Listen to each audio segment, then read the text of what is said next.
பெண் போலீசாரை அவதூறாக பேசியதாக யூடியூபர் சவுக்கு சங்கர் மீது தமிழகத்தின் பல்வேறு காவல் நிலையங்களில் வழக்குகள் பதிவானது.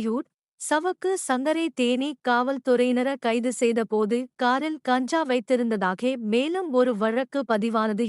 பொது அமைதிக்கு குந்தகம் விளைவித்ததாக சவுக்கு சங்கர் மீது குண்டர் தடுப்பு சட்டம் பாயிரத்து. குண்டர் தடுப்பு சட்டத்தை ரத்து செய்ய கோரி அவரது தாய் கமலா அம்மா ஐகோர்ட்டில் மனு தாக்கல் செய்தார். இந்த வழக்கில் நீதிபதிகள் சுவாமிநாதன், பாலாஜி அமர்வு தீர்ப்பு அளித்தது. சங்கர் மீதான குண்டர் தடுப்பு சட்டத்தை நீதிபதி சுவாமிநாதன் ரத்து செய்தார்.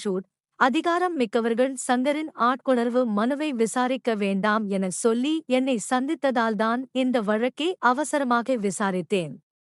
குண்டர் தடுப்பு சட்டத்தில் அடைக்க பிறப்பிக்கப்பட்ட சென்னை காவல் ஆணையர் உத்தரவில் போதைப் பொருள் வழக்கு குறிப்பிடவில்லை என்று நீதிபதி சுவாமிநாதன் கூறினார். நீதிபதி பாலாஜி தமது உத்தரவில் தமிழக அரசின் பதிலை பெற்ற பிறகே இந்த வழக்கை விசாரிக்கலாம் என கூறினார். நீதிபதிகளின் மாறுபட்ட தீர்ப்புகளால் சங்கரின் தாயார் தொடுத்த ரீட் வழக்கு மூன்றாவது நீதிபதி முன்பு விசாரிக்கப்படவுள்ளது. மூன்றாவது குறித்து பொறுப்பு தலைமை நீதிபதி முடிவெடுத்து அறிவிப்பார் என நீதிபதிகள் தங்கள் உத்தரவில் தெரிவித்துள்ளனர்.